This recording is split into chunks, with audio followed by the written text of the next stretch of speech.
భాగంగా జనసేనకు 3 పార్లమెంటు స్థానాలు దక్కాయి. అనకాపల్లి నుండి నాగబాబు పోటీ చేయనున్నారు. అయితే మారిన సమీకరణాలతో ఆయన వేరే పార్లమెంటు స్థానం నుండి పోటీ చేస్తారని ప్రచారం జరుగుతోంది. మచిలీపట్నం నుండి జనసేన అభ్యర్థిగా బాలశౌరి బరిలో దిగనున్నారు. కాకినాడ నుండి సానా సతీష్ పోటీ చేయనున్నారు.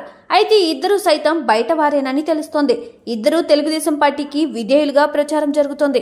మరోవైపు అనంతపురం నుండి జేసీ పవన్ రెడ్డి వచ్చి టీడీపీలో చేరతారని తెలుస్తోంది.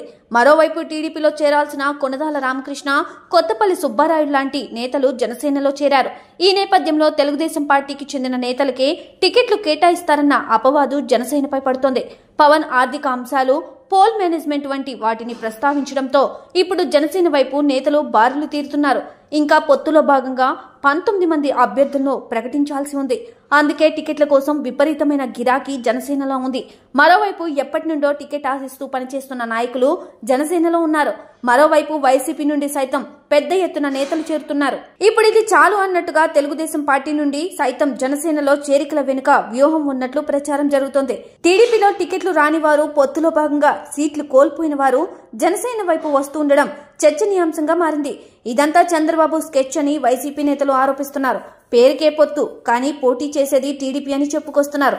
మొత్తానికైతే పవన్ ప్రకటనలతో అన్ని పార్టీల నేతలు జనసేనలోకి క్యూ కడుతూ ఉండడం ప్రాధాన్యత సంతరించుకుంది.